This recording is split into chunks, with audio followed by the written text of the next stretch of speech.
Dimp Digital presents Idle Game Chat.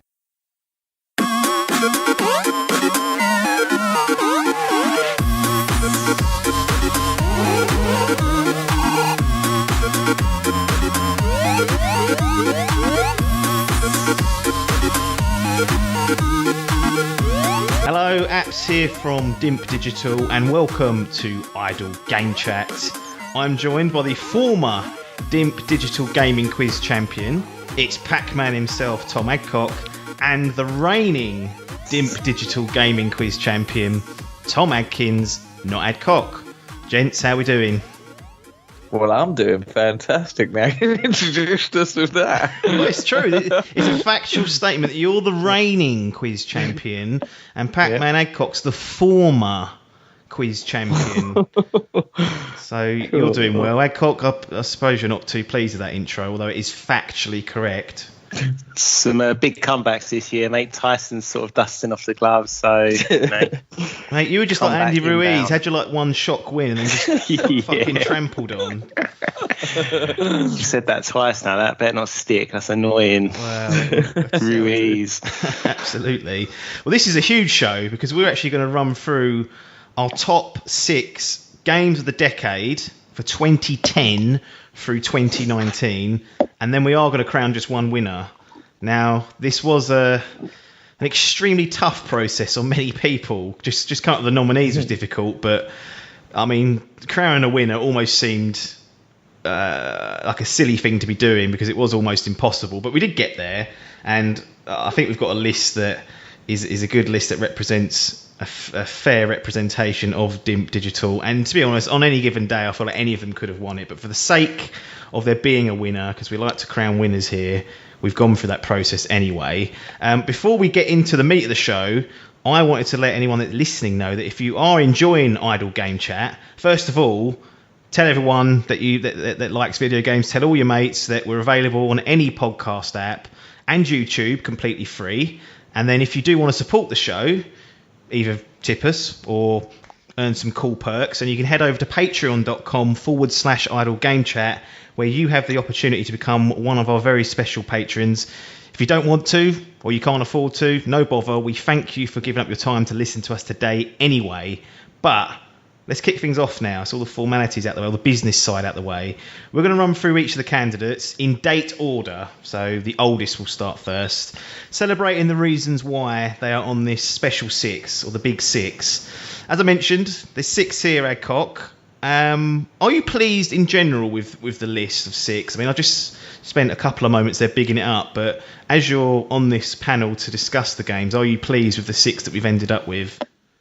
Yeah, I've played 5 of the 6 and can confirm that they are all absolute bangers. Yeah, I think I agree with what you said. Like, it represents a good cut through of what we all play here, and then generally what was massive in the decade for the public. So, as you said as well, like any one of them on their day, you know, when we done the back and forth on this, it was a fucking nightmare because at one point I think every one of them bar like one was probably at the very top, and the ones that probably end up winning was at the bottom for a while. So it's really hard. It's not easy, but I think as we go through them, you'll see that they are all, you know, certified AAA classic games, and you can't have any complaints. No, absolutely. Adkins, what did you find tougher? Coming up with the 6, so potentially culling dozens and dozens and dozens of games, or choosing the winner out of the final 6 that we'd come up with, because both were very taxing on some people's minds, like Biff and Hall.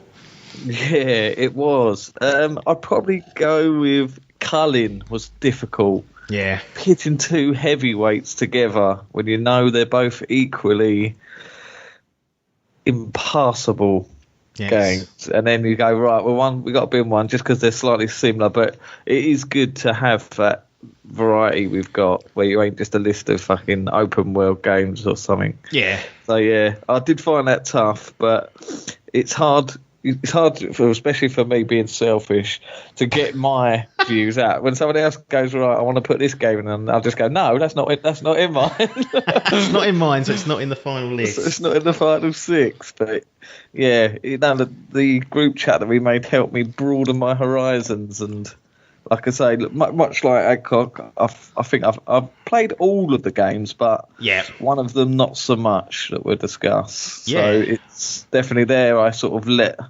the other people bring their shit to the table rather than sticking my beak in. Yeah, I mean, sometimes you have got to take a back seat on things, but I think that, like I said, we go through the list, people won't. Hopefully, well, they can say what they fucking want. I don't care. The list is R6, and we've picked one winner, and that's the end of it. But we're going to kick things off. November 2011. Bit of controversy on whether this actually qualified, because there was a public alpha of the game which started in 2009. Now, I always personally sway towards when the official release is. And this goes back to when Fortnite was in early access and people were saying, oh, should that be on the Game of the Year lists? And I was like, well, it ain't released, is it? It's in beta still. And that caused a ruckus between people in the group. But this is Minecraft, November 2011. And this is the one that Adcock has not played. And Adkins, to be honest, you wanted it struck off on a technicality. You wanted it struck off on the on the 2009 alpha build. Yeah. Called for its head. Called for its head, but as you'd only had a cup of coffee with it, we cut you out of that one and barreled on through.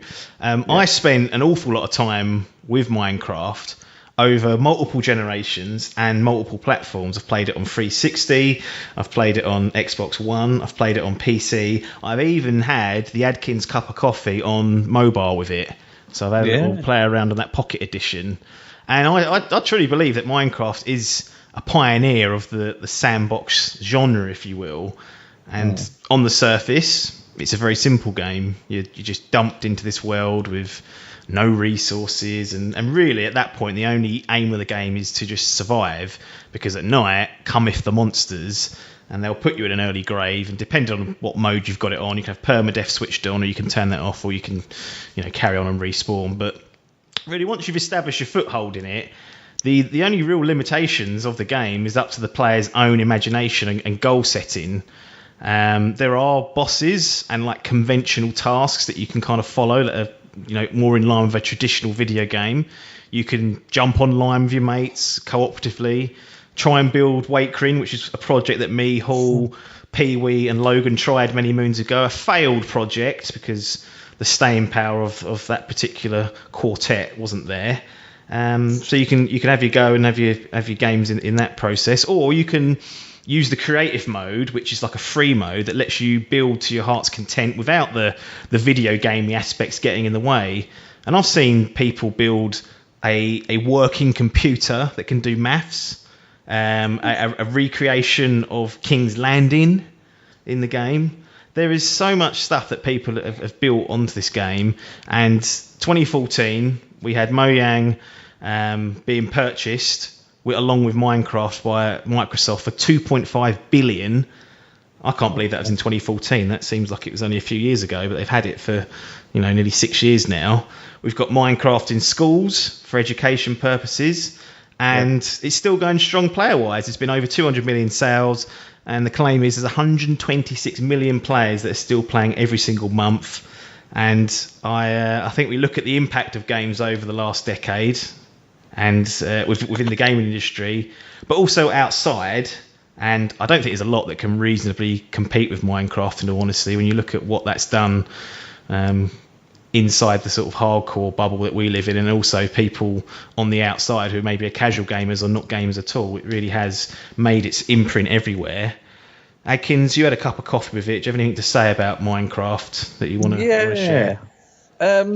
So I bought it on. It must have been right when the original release, maybe back as far as 2011, probably. Yeah. I bought it on the 360. Yeah. I managed to get all the achievements. I don't think it was a very big achievement. Oh, 1000 G'd it. 1000 G'd it. But I did play it for quite a while, if I remember. It was sort of, but there wasn't anything to it when I played it. It was just literally. I think I did mainly pick the sort of free modes, like where you have no things. All you had was just was it what, the creepers, was it? They used to come out? The skeletons? And the skeletons, and yeah. That's it. And that was it. There was no Ender Dragons or whatever they're called. And different realms. Yeah. You didn't have none of that when I first started. So that's why sort of it was good for a couple of weeks. Had a bit of fun with it and sort of put it down. But I always did think, like, I thought that this type of game it would be so good in an educational sense for children. I'm not saying it's a children's game, but I just think, like you say, the imagination, it's so good for giving kids that tool to do whatever they want. I'm not surprised that schools have picked it up and gone, right, here we go. Yeah. Yes, that's insane, really. I'm sure there are other examples of that, but I'm struggling to think of when and where that may have taken place. But it's not just like people's creativity. There's things like the redstone, which is kind of used as circuitry almost. Like you can apply lessons and logic to work in that. And it's just a new fun way of presenting the game, I guess. And there's now it's spawned so many different versions of it. There is actually an educational version of it specifically made for schools, and that's crazy. That's been pretty crazy. Sort of sitting, like taking a back seat from the game and moving on, but just watching it grow. Like you had the Telltale series, like just into they even have their own convention now, isn't it? Like Minecon, yeah. It's unbelievable how big this is. You sort of forget. It's a show like this that you'll realise what a whopper it is, really. Yeah, I have not played. I'm just trying to find my stats. I don't think I can find them. No. I see when the last time I played. Oh, here it is. Here we go. I played it 2012. There you go. There you go. May 2012, and that was the last time I played it. Over 8 years ago. Last time I switched Minecraft on. There you go. Adcock, you didn't actually play Minecraft, but obviously being involved in the industry as you are, as a guest on this very high-profile podcast, you would have seen the growth and the impact that Minecraft has made over the last decade, surely. Yeah, I mean, I've had a little knock around on mobile, so I don't know how watered down that version is. So, yeah. I mean, one of the pluses of the game is that really it runs as well as on a mobile device as it would on a $2,000, PC, because it's the simplicity of it makes it kind of playable on nearly any sort of platform. I've even seen it run on a Raspberry Pi, which is like a homebrewed little shitter that's been put together. But sorry, I interrupted you there. No, it's all right. I mean, it's interesting, isn't it? And I think what gets me with it, having not played it, is I've seen like my little nephews and nieces come up. They start with like Roblox or whatever, and then this is generally the next thing a few of them have all moved on to. Yeah. And so the fact that like 7-year-olds are playing this and loving it, but then you've got people probably in their like 50s and 60s, as you say, recreating the towns they live in and building computers and whatnot. Like, there's not many games that have that broad appeal, but also have proper game mechanics, wicked open world sandbox, like you said. It's uncomparable, really, isn't it? There's nothing else really like it or that's done it as well. And it's kind of like the best Nintendo game that's not a Nintendo game. It's got everyone. It should have been on the Wii, really, but they missed the boat massively. It is crazy how many carbon copies of it there are now as well. You've got that Dragon Quest Builders, I think, was on the Switch, and it is just like another one of these. It's almost set its own genre. Yeah, like a Hideo Kojima. Death Stranding of PC Game of Strands, so the new Blockhead. Yeah. It's not blessed with the best graphics in the world, we can all admit that, but it doesn't seem to put people RTX off. 4K now, isn't it? Oh yeah, I've seen the RTX demos with the ray tracing. It looks fucking ace. So yeah, it's crazy. It's a massive game across the entire world and outside of the industry, casuals and hardcores alike, and I feel earns its spot proudly on the list. And it's one of the earlier games, the earliest game we've got in the decade, 2011. And I think it's good to have a game that's early in the generation and also a few that are towards the back end. So we'll see which 6 we come up with. But we're going to jump forward a couple of years to the summer of 2013. Some say the summer of love. Others say the summer of no hope, quarantine and infection rates, which we are almost dealing with now, ironically. But we were blessed with The Last of Us, Adkins. June 2013, like I said, take us away and why this is on our nomination list for Game of the Decade. This was revolutionary. Interesting. Interesting. It blurred the line between films and gaming in my eyes. Yeah. I think it in immersion, in caring for characters, chuck away stories have always been labelled with some games. Yeah. You know, game, it's more about the gameplay. Who gives a shit about the story? Yeah, ignore the B-level, B-film plot and just crack on with shooting people or whatever. That's it. That's what, for the most of it. This is one... Probably Metal Gear Solid was the original, but this took that same sort of thing where it made you care about the characters. And all, like, it was just such a perfect cast of characters as well that there wasn't like a bad apple in there. Every character you came across was quite interesting. Lots of shades of grey. Very dark, horrible. It's funny because at that time as well, 2013, there was so much zombie. Like, it was the rise of zombie games. You had bloody Dead Rising, Dead Island, the zombie COD games. Yeah. The people were sort of getting sick with zombies. This come out, and you sort of first thought is, it's just another bloody zombie game. But with the pedigree of Naughty Dog, who were lapping up things like Uncharted 2, which was like a critical acclaim. Yeah, it brought that sort of thing to it, and it was you just knew from watching that first E3 demo that this game was going to be something special. It mixed that incredible story that takes you on a journey for it's unbelievable. There's videos of just people playing the first sort of 20 minutes, like celebrities playing it in the first 20 minutes, and you just see the looks on their faces. I don't think a game has ever touched me. I mean that in an emotional sense. As much as this has, like, in a lasting, it's like when you watch one of those films that it's like, I suppose, a bit of a tearjerker or something that connects with you. Just like that Green Book, I tell you. Something you when you put it down, you get to forget about it. But this sort of story and that, it sort of sits with you for weeks on end after. Years after. And that's just the story. The combat is brilliant. It was your Naughty Dog pedigree of third-person action, but it brought in this sort of survival horror element as well, and invisible companions. So,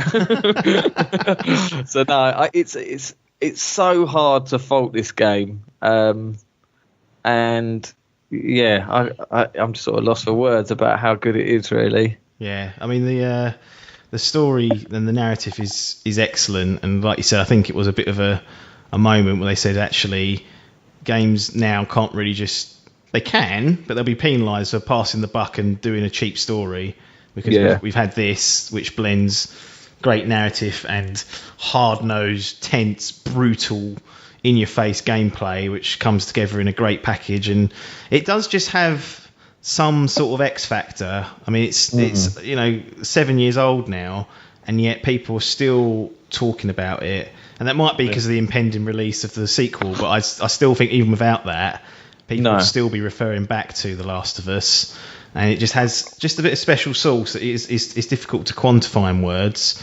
Mr. Adcock, you also have managed to be blessed enough to play through this game. Any quick thoughts you want to share on The Last of Us? I mean, it's pretty much echoing you guys at this point. But yeah, I think like my favourite stories in games up until this point are all the ones that are a bit like open for interpretation. Less is more. Yeah. What's my favourite? Shadow of the Colossus and all of those weird Japanese. You don't know what's going on or inside.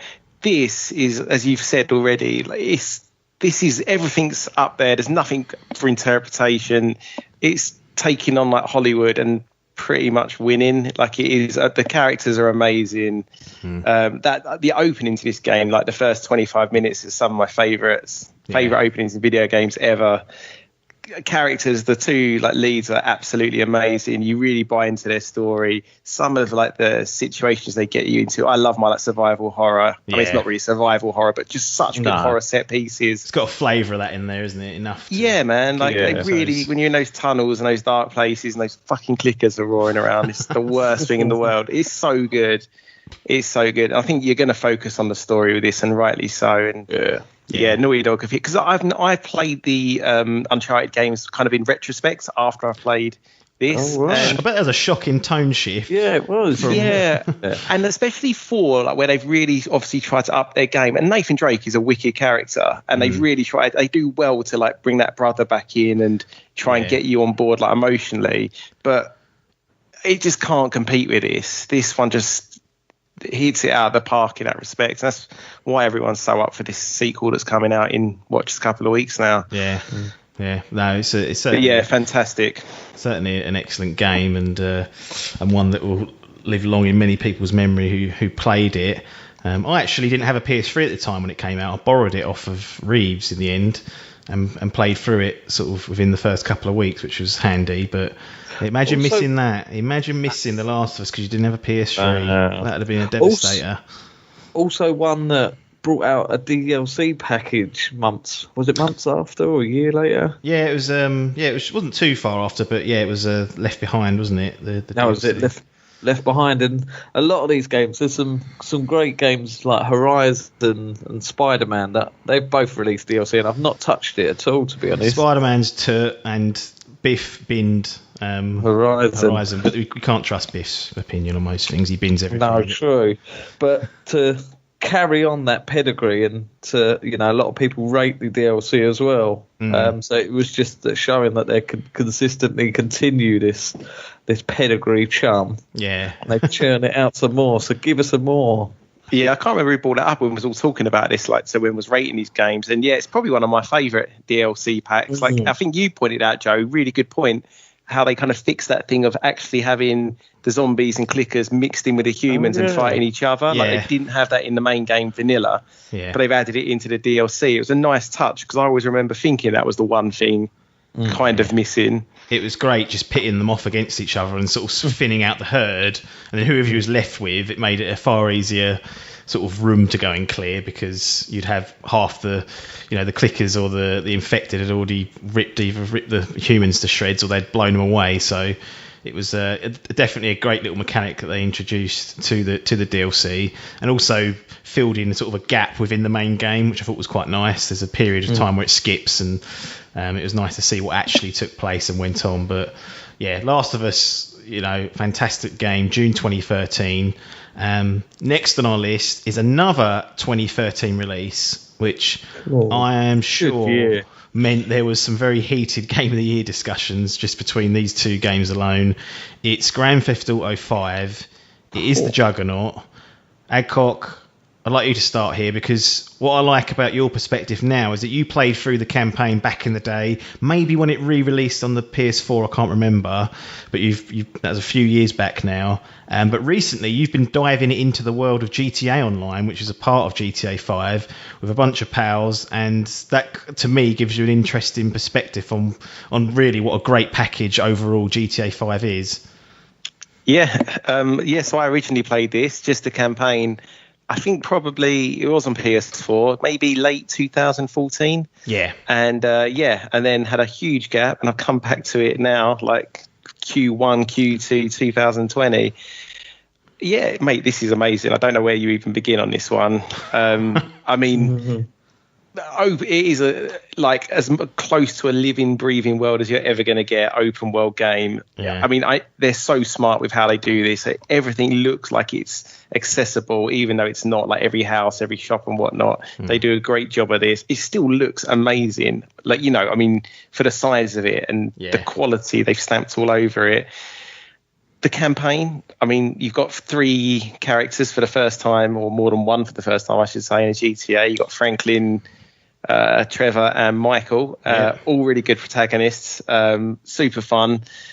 Someone told me this recently. Apparently they're for the 3 different play styles. Like you got Franklin, who, if you're the sort of guy who goes around buying everything and pimping everything up, you got Trevor if you want to go fucking batshit crazy. Don't know what Michael was now. It's just sort of like the way I see it, the three perspectives is something I really enjoy because I sort of role played each of them almost to a T of what you've explained there. I used Trevor just if I wanted to go on a rampage, and I had no qualms about having him just murder people in cold blood. Franklin was sort of like, as you said, a bit of a baller. He used to go around spending all his money, buying nice clothes, buying all the nice cars, filling out his garage. He might steal the odd car now and again. He didn't mind getting his hands dirty. And with Michael, I tried to sort of... Part of one of the stories I'm trying to tell is that he's trying to get away from it all. He's kind of like semi-retired from the life of crime. So I was trying to be a law-abiding citizen as best I could with Michael day to day. But I personally really enjoyed having those three perspectives, and I thought that the fact that you could almost switch them, you could switch them at any point in the game, meant you could do as much or as little as you'd like with each of them. And then when you switch back to another character, I'm sure it was a trick, but it always felt like they were doing something. You always caught them in the middle of doing something else, which was nice. It made it feel like they were just on the map roaring around, and you could make them meet up actually and run them over and stuff, which led to some funny things. But yeah, the free perspective thing definitely I thought was really well executed. Yeah, man. So you've got that. You can just literally fire this game up for 15 minutes and cause absolute havoc. I mean, you've always been able to do that on GTA, but this is just as good as all the previous incarnations. The online, I mean, it could almost be its own separate game, really. Going back into this, it will be one day. I'm sure it'll detach one day and be GTA Online. I can't see how it. I remember seeing this a few years ago and thinking it looked mental. There's some flying cars and there was like racetracks in the sky, and I was like, "What the fuck is that?" But once you actually get into it, and also, you sort of think, "What's the learning curve going to be?" The people have been playing this now for 7 years, like. Am I going to be left behind? But I've jumped on with 3 other mates. The heists are so much fun. Rather than feeling like you're just kind of wasting your night away, there's actual tick boxes to do and missions to complete, much like in the main campaign, but you're doing it with your friends. Yes. It's amazing. I've got into the racing side of things. I mean, I've not played Forza and stuff in ages, and I know this isn't that, but it's a pretty competent racer, and the races are really fun. And I think you said something. I think it was you said it. Basically, it's hard to look past that if you can only take one game with you to a desert island with an internet connection. Yeah. This arguably is the one that I would want. So this game is fantastic. Yeah, I'd argue even without the internet connection, you could still play it just with the campaign characters and have a lot of fun with it. But yeah, I mean, it constantly appears in top selling of the month still. Mate, it crashed the Epic Games Store. Who hasn't got it by now? It's unbelievable. I know, who has not got this game, and yet it goes free on Epic, and crashed the storefront for hours and hours on end, even though there's a whole week for people to get it. It's madness, but to be honest, I was one of those people trying to get it because I wanted it on PC, so I've had it on 360, PS4, and now PC via Epic as well. Adkins, we were lucky or unlucky enough to do some heists together with Paper in tow, which caused some of the best gaming moments of my life. That was. They were funny nights. If you head over to our Twitch channel, which is Dimp Live, there are clips from our attempted heists where. It's nearly always Paper that's causing just me to have an aneurysm. I felt I was going to heart attack with him in tow because he's just a liability. But yeah, they were some extremely fun nights. They were. It just shows the sort of breadth of this game. It's one of those games that anyone can play. I've got you guys I consider the hardcore gamer friends. I've got friends like Yellow Boots, Nick Rowe. They just play FIFA, the odd bit here. I've got Yellow Boots. That's all he plays with FIFA. He bought this game and completed it and said it was the best thing he's ever played. Well, yeah. It's so versatile. The game is so well done that I literally got lost in Los Angeles on my honeymoon and managed to figure my way out by remembering where to go on GTA. I was up near the Hollywood Hills and I remembered how to get out and get down to the main fucking Walk of Fame thing. Yeah. Because of GTA 5. Well, there you go. It's a mobile map as well. For people that it's just incredible. There's so much to do. There's so much to see.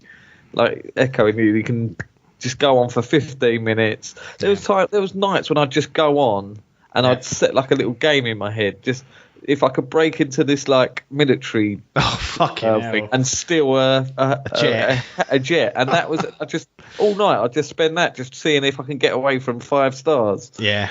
It was crazy. Yeah, we online we spent hours doing that. Definitely. Yeah. There's no reward for it. It was just for the sake of it. It was just trying to get your car, launch it over the gate, sprint to the nearest jet without hopefully getting mowed down by the army, and then getting the jet out of there and causing absolute carnage. But they just keep adding and adding to the online aspect as well, which some people will see as a criticism because we never got our single player campaign DLC, which we had with GTA 4 and the likes of that. But the online package, from where it even started with no heists, they did not launch with heists, to where it is now, is insane. Like another one that's had a constant evolution throughout the decade, and something that I think's that makes it a very strong candidate in this list. I logged it the other day, and there's a fucking casino there now. Oh, I've even been in there. I don't know if Adcock, you've gone to the casino yet, but yeah, mate, I roll around there often. Yeah, win a car, you win an apartment. Heist in it, apparently. Yeah, I feel like that's the final heist now. Is the casino heist? Yeah. Right. Incredible. So it makes me want to go back on and do the heist now, but yeah, it seems like a long shot. The best thing I ever did in GTA, in any GTA game, was in GTA 5 and GTA Online. You can buy an apartment. I had a nice penthouse apartment. I was sort of flogging it. I invited Biff round, Logan round, Paper round, just to come around and have a little party, just to fuck about. Again, we spent hours just inside the apartment pissing around, and through my connections on the game, where I was sort of a bit of a ball, a bit of a player, I invited around one of the local strippers to give us sort of a private dance and whatnot. Got Biff sitting down in his little chair. Stripper comes over, gives him a little dance, quickly got a picture of it, put it on Facebook, and he's never been able to live that down. I think that's sent it to his wife. Yes. Really caused a rift within that relationship. But what other game other than GTA could you do that? It's incredible. Madness. Absolute madness. 2015 is our next stop, and it is The Witcher 3 Wild Hunt. Wow. Now, what a great fucking game this is. Yeah. For me, this is the benchmark for action RPGs now. We talk about The Last of Us doing this with storytelling and whatnot in games. This is now this is the benchmark for action RPGs in terms of making sure everything that you put in that game is worth doing and worth playing. Like every quest you go on, there's no boring side quests, filler jobbies that plague RPGs in particular. Normally so much bloat to these big games, and this is a big game, but it's all worthwhile doing.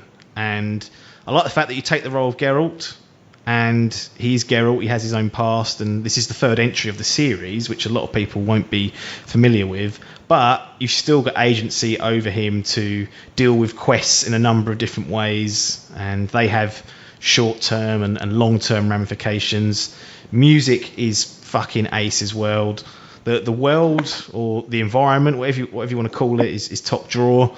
The trees, they start bending and crackling as the wind picks up, then suddenly it's pissing down with rain. It's just such a great transition that makes the environment feel real almost. Like it's not just a map with weather effects slapped on top. Like it feels like the world transitions and cycles proper kind of weather and makes you feel the changes in those weather zones. And if you want more, after the dozens and dozens and dozens of hours that the base game offers, then it has, in my view, the best DLC expansion pass of any game. Like Blood and Wine is like a new game, offers you a completely new map, new story, characters to interact with. Hearts of Stone is like a great expansion on the base game, and together they combine themselves to about another 40 or 50 hours of content, all at the sort of high top level that The Witcher 3 has to offer. And also, those that know, but those that don't, they just don't. But Gwent is the bollocks. The card game Gwent is absolutely fantastic. Adkins, take us away. Any thoughts on The Witcher 3? Oh, incredible. As I said, it gave us the term botchling, which we use in our film reviews. Yes, we now use the botchling. It came out as well at a time where like Game of Thrones was peak, Yes, yeah. In everyone's interest. So everyone was loving that sort of action fantasy setting. And then Witcher 3 came out, and I just remember seeing the trailers and a bit of gameplay, and I just was sucked in at how good this game looked. Yeah. I skipped the first one, which is not normally the way of the Adkins way. No, but that is almost unplayable, that first. Yeah. That bad. Compare that now. What I've always said, I'd love to see number 1 in Free's engine. That would be brilliant. Yeah. Do them all. But whipped through number 2 just to get a bit of backstory, and then, wow, when playing through 3, as I said with The Last of Us being revolutionary with blurring the lines of story and that, this, like you said earlier, it made the side quests not arbitrary and used for leveling. Yeah. This was just like an expansion to the story when it was, you had your main quest. It didn't become main quest, side quest. They were just all quests that were interesting, incredible. Like the RPG meant the decisions and choices you could make, the options you really could just make your own Geralt. You could make him a grumpy, a comedic grumpy old bastard, or heroic. Possibilities were endless. You could make him wear what he wants. The combat, the combat was so satisfying. It's hard to fault this game at all. It's a lengthy one, which normally you turn your nose up at it, but not once. I think I played mine was quite a short playthrough. I think I played it for about 76 hours, which sounds ridiculous, but this type of game. But not 1 hour of this was I ever sitting there thinking, right, the ending must be coming up. I was happily satisfied throughout, and I was challenged. It was a nice challenge of a game. You just every time you pick it up, you sort of learn something new about it. You could just go into a town and just do whatever you wanted. It's incredible. Yeah, it was a great game, and it's still a great game to this day. Adcock, you have played this, but for your own self-admission, kind of felt like you didn't play it properly. You barreled through it as quickly as you could, but in that sort of whistle-stop tour of The Witcher, how did you find it? Did you still enjoy the sort of rapid speedrun playthrough that you put together on it? Yeah, man, I love this game. It's so good. I just wish I'd had more time, and actually, I think I played it only last year. Yeah. I had a bunch of games around it. So, I probably played I say I barreled through it, probably still 45, 50 hours. Like, it's ridiculous. I thought I was near the end, and I think I was only 2/3 through the game. It's top heavy at that last stage. But considering I missed 1 and 2 as well, and obviously this, doesn't hold your hand with the story. You got to, listen and work out what's going on, and it throws you in the middle of things for sure. It's not like a hard reset. No, it does a great job of bringing it, a newbie on board, and it's pretty deep with the RPG systems and stuff. But I'm definitely not that way inclined, and you can kind of pick and choose how you play the game. And as you say, Gwent, I never even touched it. I had the first game, and then I didn't bother with any of those cards, and I'm probably missing out big time there. But I spent fucking hours playing that. I was entering tournaments, collecting all the cards. I was doing all sorts. Loving it. And also, go on.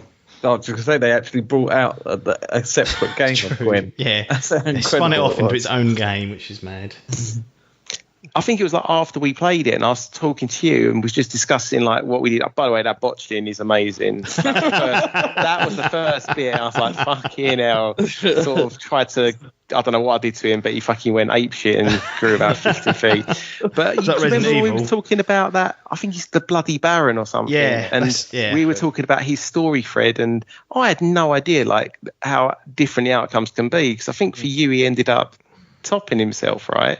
Yeah, it was a sad day in my life when I come back and I found him hanging from the trees. Fucking hell, what have I done here to deserve this? And for me, it was so different. And to think, mate, if I was a kid with not much money and someone bought me that, and you realise how different you can have a playthrough on that, it's so good. And you guys already said it, but story-wise, for an open world game, it's absolutely, you've got almost Last of Us sort of storytelling, but in an open world. That's really tough to do, to like stretch out a story outrageous for a game where you can just not be touching the main story for hours on end. It never feels like it's always there lurking, and you're always filled in and clued up with what's going on, and just the side quests always seem like just added supportive content that's just building your Geralt as a character. And it'd probably give me the hardest choice in any game. Cool. Of deciding who to stick a cock up. It was so hard to decide which one I wanted to give a good length into. I was like, I think I did both in the end, but I really paid a penalty for that. Yeah. But that is, no game will find a harder choice than that. Yeah, it doesn't pull any punch. It's certainly an adult themed game, but I think that's what sort of us older gamers sometimes appreciate is a bit of a bit of grittiness and whatnot. But yeah, which characters as well, like Yennefer. They've even made like a Netflix television show based off it. And it ain't the fucking books that's caused that. I don't care what people say. No. They weren't making that show until the game come along and blew up. Let's be honest about it. Yeah, that was not happening. And I mean that's crazy that it's now a TV show, which is also very good. Check it out if you haven't done so already. 2017, March 2017 is our penultimate stop on this little journey. We've got The Legend of Zelda Breath of the Wild, a Switch launch title which was also available on the Wii U. So you could argue it's actually a Wii U port. In any case, we're not going to get bogged down in the technicalities. Adcock, out of the three that are sitting here doing this podcast, you're now Mr. Nintendo, and you actually played, if I'm not mistaken, Breath of the Wild on its native Wii U. So you tell us what makes Breath of the Wild so special, since you're here to defend Nintendo's honour. Barren wasteland, mate. Nothing in it. I did play it on the Wii U. Yeah, I was probably one of the 7 people that had that console, and I was like, right, I'm going to send this off in style. And, why not? Bought myself a copy of Breath of the Wild. I mean, this is a great game. I remember first booting it up, the first 3 hours, the nostalgia, it was the first time for a Zelda they'd become always good quality, but quite I can't even say the word. They followed a certain formula. Exactly. Tried and tested by this point. It was always, get your 3 pendants, then the next bit of story opens up, then go and do 7 dungeons, and then get the final boss. It was very by the book at this point. Normally 2 different worlds. So this one felt different and felt exciting. I think the fact that the Switch has had some decent games since then, a lot, but this absolutely was the game they needed. And anything other than this, that could have been an absolute disaster for that console. Yeah. But this was the right game at the right time. It really seemed as well for a Zelda to kind of pick up the momentum. What was the one before that? Skyward Sword, maybe. It was a bit of a dud for a Zelda. And this one just kind of, the reviews started coming in, and it was 10 out of 10, 40 out of 40, 5 out of 5. I just remember it got me so hyped for it, and I think I was about 6 months late to the party. Yeah. But it is a little bit of an empty world, to be fair.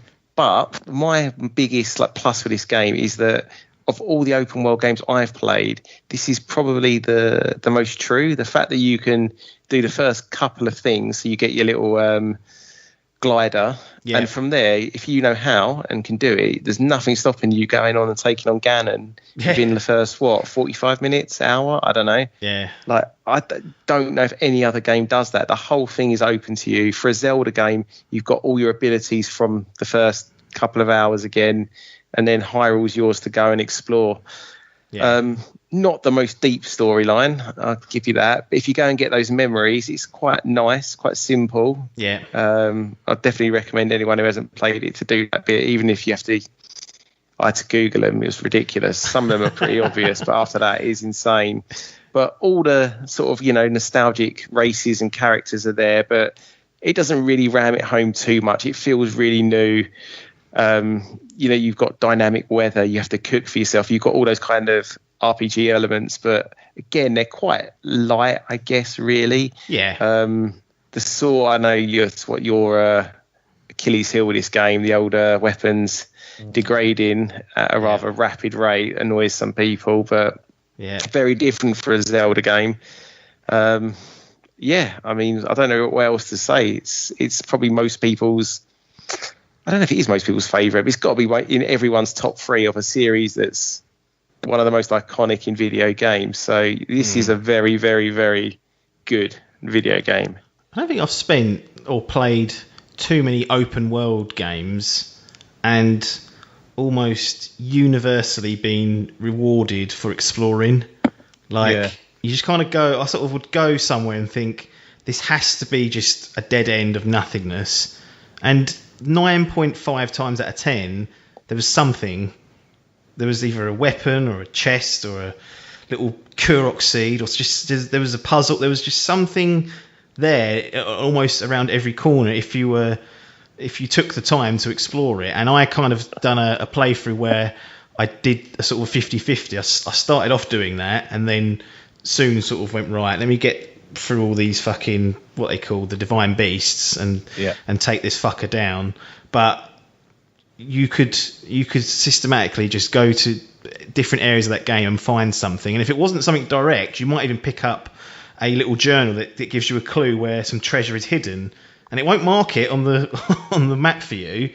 It's up to you to know where the S-shaped river is and the waterfall that beckons off the sunset, and seek that out. So getting familiar with areas of the world and the map was not essential, but certainly added another string to Breath of the Wild's bow that a lot of games just don't do. They just chuck a waypoint on there, you go there, do what you need to do, and then you bugger off, and that's fine, and that's all well and good. But Breath of the Wild did something a lot different in that aspect, and the powers that you get, the abilities that you get, from the get-go, also give you lots of versatility in how to take down enemies, more than what I think anyone really, really appreciates. If you just look online at what you can do with those powers, it's insane with the physics and the engine they've put into place there. Adkins, this was a Switch launch title. I believe we both got the Switch either on launch or close to launch, and this was the first game we got. So this was the Switch seller for you. How did you find your experience with Breath of the Wild? Yeah, I really loved it. I think building up to it as well. I played, I think Ocarina of Time was my first big Zelda game, and then leading up to this coming out, and after knowing I was going to be getting a Switch day one with this, played through Twilight Princess, which I really liked. So I was of that same as well. I knew that sort of style and almost structure of the game was of a Zelda thing was coming. But it seems to have set a precedent in sort of rebooting. This was the first of that I can think of where it sort of completely rebooted their franchise, and as a plus, a lot of people love the old games, and you'd think that there would have been a bit of a backlash of how much they've changed it. But when you see the sort of critic reviews and that, and you know how much this game is loved, and to be a launch title, normally when you look back at the PS4's launch titles, and you're looking at like Killzone, Shadowfall, whatever it's called. For this, Knack. I mean, Knack. And this is your first game on the console, and it's absolutely phenomenal. The thing that blew my mind was, like you said, about the physics, and when there's what I love doing with some games is I watch videos on YouTube of like little hidden features of there's videos of Breath of the Wild, amazing features you may have missed. Oh yeah. And it's stuff like going up into the chilly cold mountains, and if you eat like a hot chili pepper, that'll keep you a little bit warm for a little while. Cooking, like you say, the physics in this game, you can do so many cool things with it. Climbing up a mountain, you think, I can get up there, and then your fucking stamina bar kicks in, and you're like, nope. Or it pisses down with fucking rain, so you can't climb up it, so it starts slipping. It is. It was incredibly lifelike in that way for a cartoon Zelda. It looked gorgeous as well, I must say. Well, on that fucking handheld, I mean, it's impressive to get that in there and get it on the Wii U, really. Yeah, that's the thing as well, which blew my mind. Obviously, not having access to Wii U, but how big that open world was, and like Adkins, that you could go where and when you wanted, and to fit that into a little console you can take up and have a shit with, it absolutely incredible. Yeah. The physics was definitely something that stood out for me. I remember there was very early on in my first playthrough, I was in the stage of, I had a load of apples that I'd collected, and then I soon learned you could cook the apples and it gives you a little bit more health back. So I remember I gathered up you could carry like 4 or 5 apples in your hand at one time. So I found a bonfire, lit the bonfire, and I was like, right, got all my apples, and I thought, right, I'm going to plonk these down, cook them, put them in my inventory, and then I'm going to be quids in later on down the line. And literally, as I went to put them down, this gust of wind come along and blew all my apples just across the map, like off and down. I lost all of them, and I was like, fucking hell. But at the same point, I was really impressed that the game had even had that sort of level of physics programmed into it, that even just the wind, just a random gust of wind would blow my apples away, and I lost them. But yeah, it is a game where you think you know what you can do in that game until you, like you said, you look at the videos of stuff you would have missed. It's insane. Like I didn't shield surf. I didn't know you could do that. Fucking, that's incredible. You can surf down the mountains on your shield. So, Breath of the Wild, certainly a great game and critically acclaimed, and yeah, on the Wii U as well. But that's what really kicked the Switch launch off for sure. A lot of people were getting one just for that. Our final stop, April 2018. Ooh. God of War, Kratos returns. Adkins, take us away with our well, now I did just say about Breath of the Wild being a reboot. Well, now this could be king of the reboots. I am and always have been a huge God of War fan since one. Loved the hack and slash, loved this brutal story, but I was always aware that Kratos was this one-dimensional angry bastard. Didn't have any sort of personality towards him. I saw in one game, I think I may have even played through it, he put a woman in between a giant cog on the floor and just sort of let her get crushed. That's it, yeah. I thought, who is this Kratos and why should I care about this old fuck who's just destroying people? He's got to be one of the most barbaric characters in gaming. Like literally, he's got like I think it was 4 or 5 games just of him, his revenge. Yes. That is literally all the games are. It's just his pure revenge, and they're making each one more brutal as it was. I fucking love those games, and then this one came along. And the love increased even further because, yeah, like I say, this is the king of the reboots. It was taking that franchise and just giving it the sort of... It's like The Last of Us love. It gives you that story. As I say, he's a one-dimensional character. It gave Kratos a personality. Yeah. It pipped him into a situation you would never, ever dream of putting him in becoming a father, and sending him on this journey, a simple journey as well, you know, in terms of story-wise. This is a simple story, but the game is about the journey of getting from that A to B. Yeah. And gameplay-wise, it has some of the best combat in...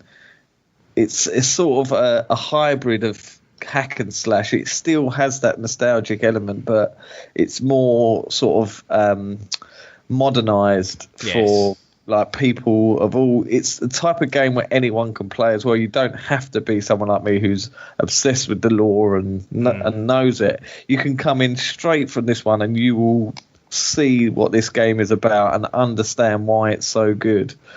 And one thing that I have to point out is that I think it's the first game to do it, but the game to be shot in one consecutive cut almost. Obviously, I'm sure it wasn't, but you know the way they've made the game. No camera cuts, no camera cuts whatsoever. No loading screens going into different realms, whatnot. It is truly sensational. But yeah, that Leviathan axe, being able to.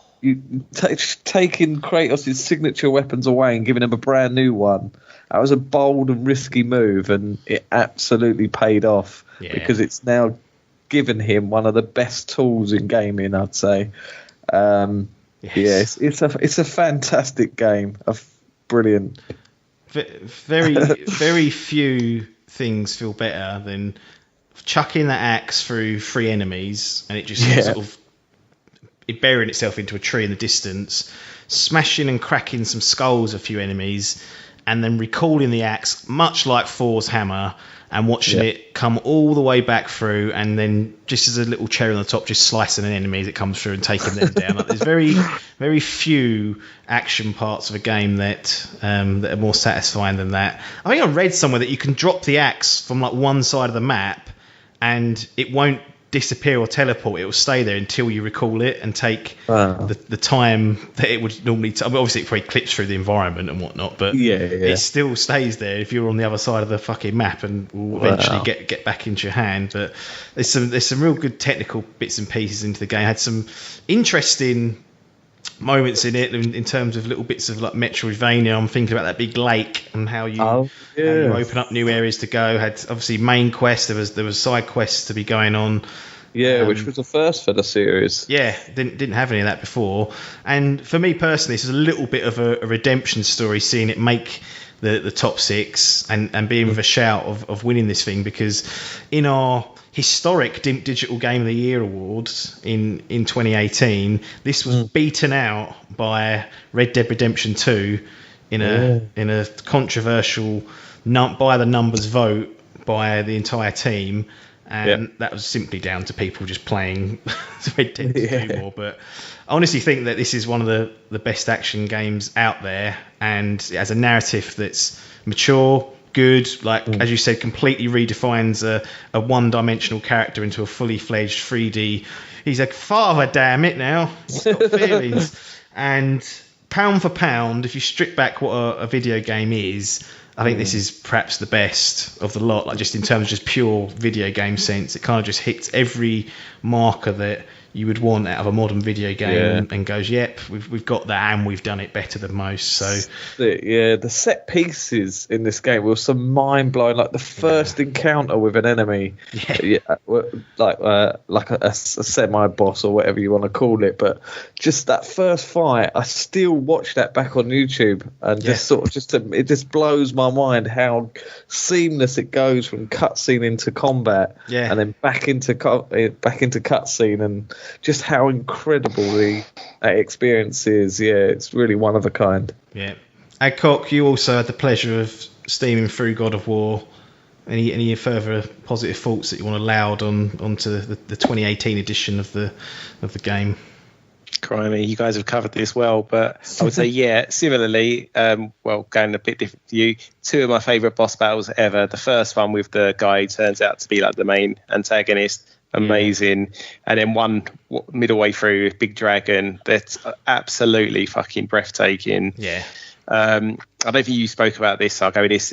Companion, like your son in it, is actually, one of the criticisms of Last of Us is invisible companions like bumping into things and not causing any like hindrance to you, taking you out of the immersion. This kid is actually really good. He's like a competent fighter, actually can help you out with those like arrows and whatnot. He makes sense in the story. He's like deciphering the language because he's grown up in that world, and Kratos is as thick as 2 planks struggling with the basics. And like their relationship's really good. It's actually quite funny. I don't know who the actor is or the name of the actual character now, but that like head that follows you around is fucking brilliant, really. Like it really adds to it. Story is brilliant, and really then only what you guys have already said, it like as an action game, it's unrivaled, really. That axe is fucking amazing. That little head follower that he sort of clips onto his belt. I've forgotten his bloody name, but he's bloody hilarious. And what's good is that when you're driving or rowing around the lake, he then will suddenly start a story about the lore of the world. So not only have you got Kratos' son, reading off things and the bits and pieces you find deciphering, but you've got him there telling you about all the characters that you've heard of, that you're hearing in cutscenes, that you're being mentioned, and giving you a bit of backstory on them. And the real cherry on top is that if you before he's finished the story, if you then get to a point where you want to shoreline and sort of go out and explore the world, he will stop and say, okay, time to get on with business, and save the sort of conversation there. When you then return to the boat, he'll pick up where he left off and be like, oh, where did I get to? Oh, it was here. And then continue the story. So normally that will trip a dialogue, a complete story and dialogue session to be lost in most games. Like if you move too far forward too quickly, you just never hear that line of dialogue. But here they knew that people might just be going quickly from A to B and would save the progress of that conversation, that story. And then when you got back in the boat, you would have it finished off. So man like Mimir. Mimir, that's him. Oh. Mimir, incredible. I've seen tattoos of him. I think I want to get one just of him because he's fucking incredible. He is amazing. Well, that's our candidates or nominees for Game of the Decade, and that is our 6 games of the decade. That's now undisputed. They're locked in. Now, just give a short transition break where we break away, do some quick personal favourite games, because I think some of these games, there are favourites on here, obviously, but there's also a lot of games that perhaps we maybe didn't like as much as what the other people did or whatnot. It was a group effort to put this list together. So we'll take a little break with that before we reveal the overall winner. I'm going to kick off with my 6, and it's got 3 of the games that we've mentioned. So we've got GTA 5, The Witcher 3, and then this was tough, but God of War made it, and it beat out The Last of Us, knocked it out of the rankings. Jesus. And then the other 3 were replaced with absolute personal picks, favourites of mine.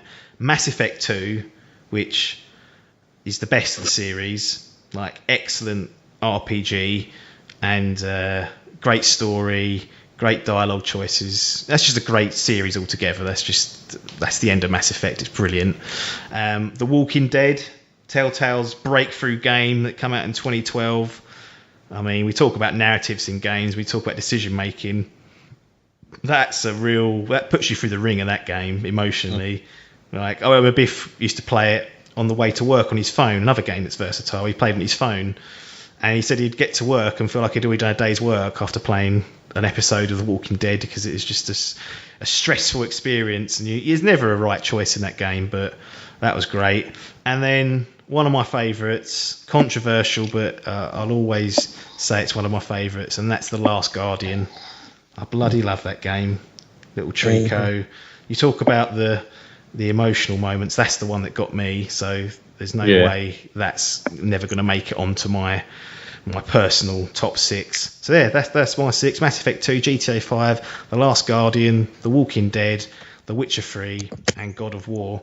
Adkins, take us away with your 6. Cool. It's the same 6 as we've just spoken about. Next. It is pretty much, but there is one I wanted to add on to it because I can't remember my bloody 6. I'd go with my top 3 was definitely Last of Us. GTA 5 just pips above God of War for me. Yeah. So I've got those in my top 3. I'd go Witcher 3 on top of that. Yeah. I'd then probably go Red Dead Redemption 2. I know it's similar to GTA 5 in terms of its type of game and great game. Spent 100 hours in that world with no online. And there's one for me as well that I don't think we give this a mention. Maybe there was a little bit, but it's certainly one of my still favourite games, and that's BioShock Infinite. Cool. Don't let Biffy say that. Yeah. He fucking hates that game. I love it as well. Game. I think that's a great game. I think that's really good. And I thought it was earlier than 2010, but it was 2013. So, Christ. I think I give special love to that game. Some great characters, and that was a change in direction, wasn't it? Because it's it was, yeah. After 1 and 2, I like 1 is still one of my favourite games ever. Yeah. And 3, I just thought the story was. It was one of those games where, like Adcock said, where you could you had room for interpretation and stuff. And it was an incredible. It just looked so amazing, that world. So I'm going to stick that on my list. Lovely jubbly. Mr. Adcock, give us your personal 6.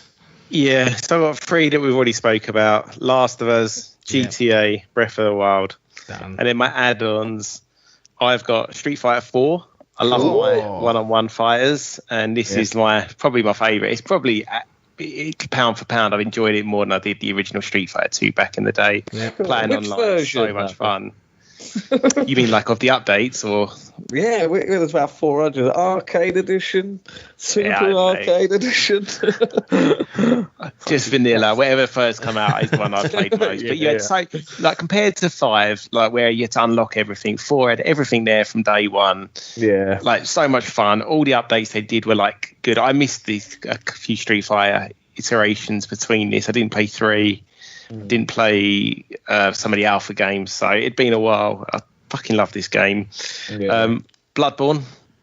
Hard pressed between like of the Soulsborne's games, but I think Bloodborne, it was the first one I played, and it was the most modern at the time. And I think like the combat in that game, the atmosphere, the bosses, the setting in that game. It's incredible. It still looked great, even though I played it like 3 years after it came out. Yeah. And nothing would beat the feeling of getting past some of those bastard hard bosses. it's unrivaled in gaming, those things. So, love Bloodborne.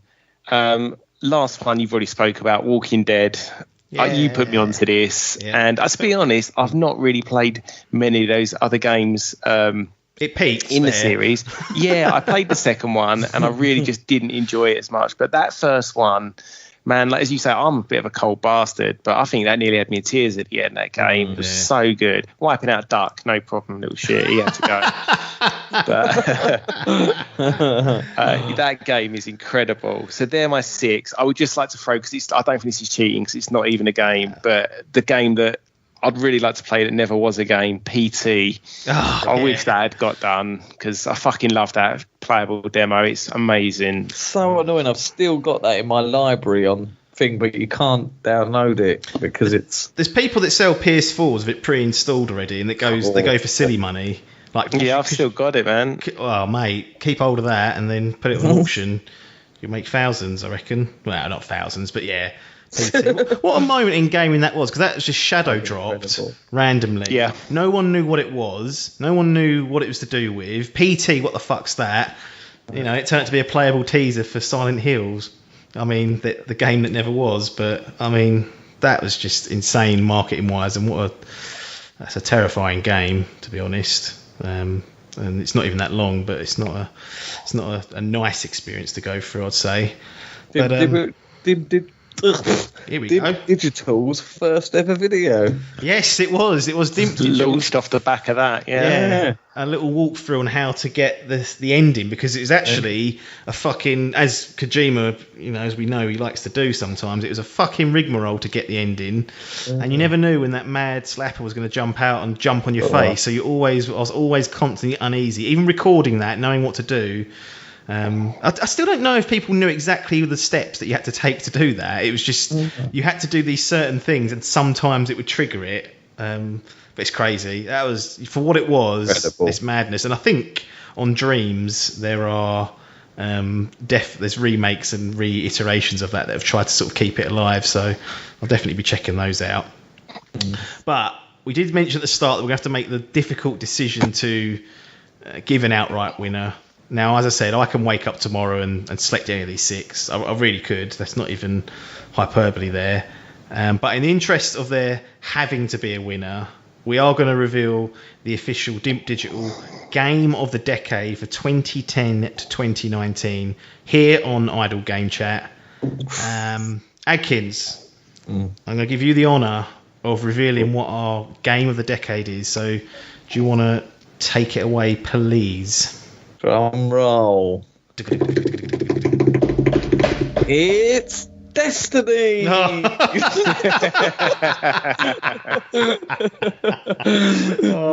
it's not Destiny. That's an inside joke. It is, of course, the sensational The Last of Us. Boom ting. Yeah, it is The Last of Us. I mean, like I said, there's no real reason for it to be that. I think, as I said, the case can be made for any of the 6. There's just something about The Last of Us, though, that has that little X factor, whether it's story, gameplay, or just a mixture of it all. But it will long live in the memory. And I don't think anyone would complain with any of the 6, but you're certainly not going to see many complaints of people seeing The Last of Us on top of the list. But that's what we've collectively come up with, the blend of narrative and gameplay and cinematic storytelling, really digging into characters and giving them proper depth. And another thing for it, which we didn't mention, brand spanking new IP. Yeah. It didn't have any base to go off. It just picked up and created its own world off the back of just this one game, and just off The Last of Us alone, it feels already like an expansive universe. Yeah. I think that's something to call out that incredible, wasn't it? Yeah. It was why they had the success of Uncharted 2, and then the Naughty Dog was split into 2 teams. Yeah. One went off to do Uncharted 3, and then this small team went off and done The Last of Us, and now they're, the leader, the co-leader of The Last of Us is now the head of the company, the director. Oh, Druckmann. And he's now taken over Uncharted 4, and he's now on his sequel. So incredible work, truly deserved. This will be tweeted at him, and he will read it. And he will like it. He will like it. No matter, he better do anyway, because it's we paid him a lot of money. I can say we've all paid for the game, so come on, just a little like. That's all we need. Come on, Druckers, pull it out of the bag. Get us on the map. Get us those fucking patrons. Yeah. Actually, he can send some money our way. Then it sort of becomes like he's funded it and he's cheated it. But we're open to corruption here. So we'll take any. If this podcast had come out a few weeks ago, someone could have said to him, "Got some good news and some bad news. Your game's been leaked." But the good news is didn't like you, so that's just good news and irrelevant news, though, isn't it? Wow. Game of the year, game of the decade, considered good news. So incredible achievement. Any final words from you, Mr. Adcock? Looking forward to the sequel, mate. Cannot wait. Yep. But I think the sequel's right around the corner, and without the incredible work done in the first game, then the hype would not be as high as it was. It was a swan song for the PS3, and now it's in all likelihood going to be battling with Ghost of Tsushima to be the swan song for the PS4. So The Last of Us certainly has a special place in the world of gaming, and is Dimp Digital's official game of the decade for 2010 through 2019, as revealed here on Idle Game Chat. But as I said, our games of the decade will forever live on as well in Minecraft, GTA 5, The Witcher 3, The Legend of Zelda Breath of the Wild, God of War, and of course The Last of Us. So that's that. Our Dimp Digital Game of the Decade has been revealed. We hope you enjoyed this episode, and we will see you here next Monday for some more Idle Game Chat. So nothing more for us to say apart from thanks for your time, and ta-da.